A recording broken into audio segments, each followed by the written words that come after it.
Let's talk about placing things in the center of the frame.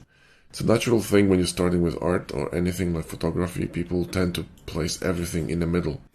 And by placing everything in the middle, I mean placing it in the middle incorrectly. So if this was created by a beginner, I guarantee you that this framing would most likely look like this. Okay, so you would have something dead in the center, right?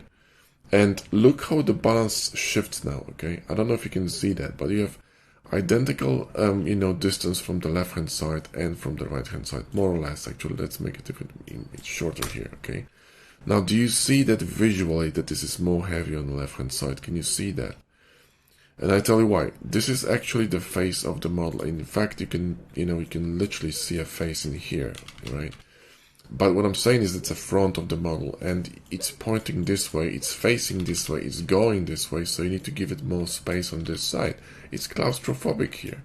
And this space becomes completely irrelevant. Also, there's way too much negative space here, which makes no sense because it's off-balanced by nothing. That's a really bad framing. Don't do that. That's a good framing because you offsetting things, which means you introducing distortion to a static centered image, because anything that's centered is very static. But you're also creating a weight with this negative space and the logo to outweigh this side. Okay, there's a lot of space in here. You need to balance this on the other side. That is a well-balanced image, okay? And, a bit more space on the bottom, a bit less space on the top, but that's, outside of this video. But what I'm trying to tell you is that placing things in the center is usually a bad idea, because if you don't know what you're doing, then you're probably going to create a weak framing. If you want to create a powerful framing, you need to add some dynamism, create some distortion, break the dullness of the composition, and this is what off-centering does to composition, right? Now, if you wanted to create something symmetrical like this, you can, but you really need to know what you're doing. So, for example, here, if you notice this model is perfectly symmetrical, right? Then the lighting is also perfectly symmetrical. That's really important.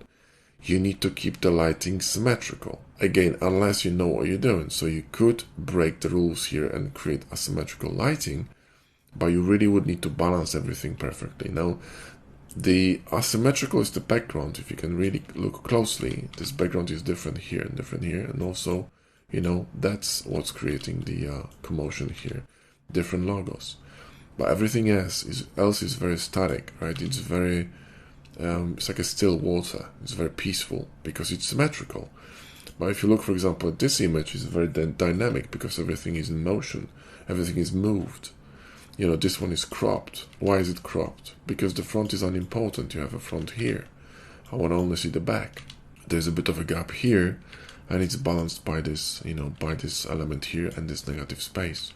And she's not in the center. She's offset as well to the right-hand side, and balanced by this, small coffer or this crate or whatever it is, toolbox, right? This is another interesting example. You would think that the vessel is in the middle, but it's not. There's a gap in here, crop in here. Very, large negative space, a lot of detail. Bright, contrasty, okay? But you got logos to balance this. You see what I mean?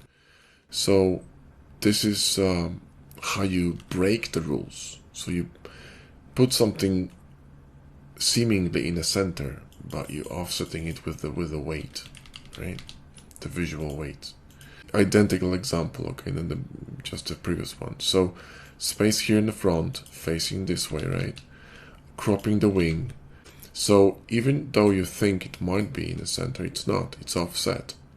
And this front, it's balanced by, these elements here.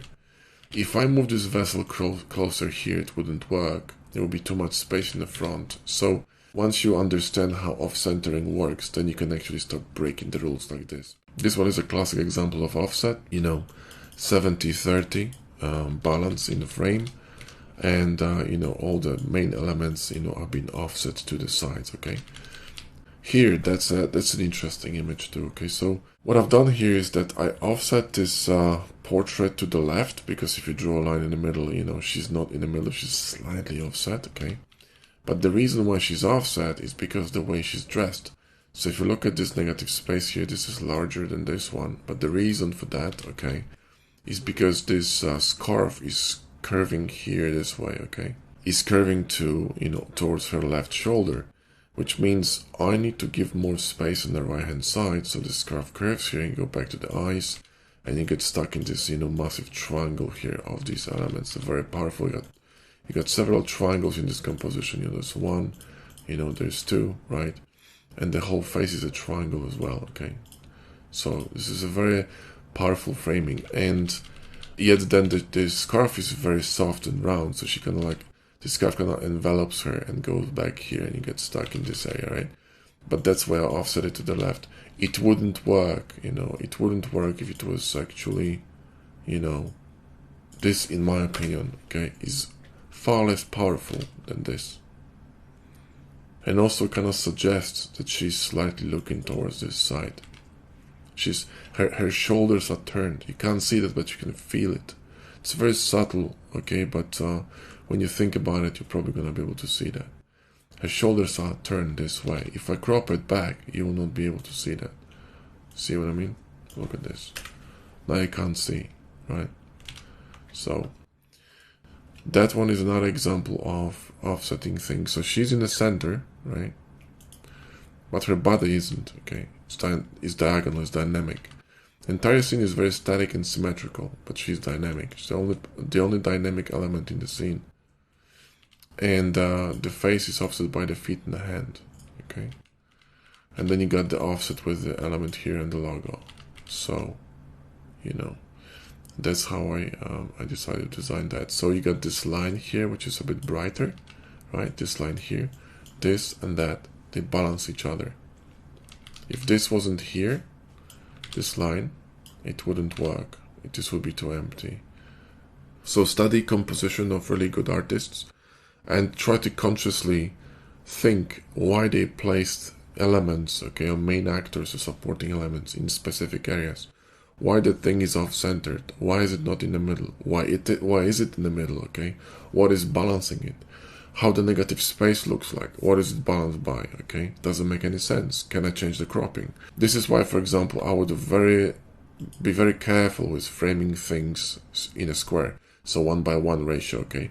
There are very few examples of good framing in a square that you can find online, because it's an extremely difficult framing to execute, because it's so static. The reason why movies are in a very, very wide cinematic format is because it's easier to offset things in a wide frame, and you need to travel from to, which creates a journey and through the story of the frame. Everything, if you see a squared image, it's really difficult to frame it. That's one, and two, it's not as enticing as a wide frame with some kind of a dynamic offset. Okay, well, that's it about off center. See you in the next video.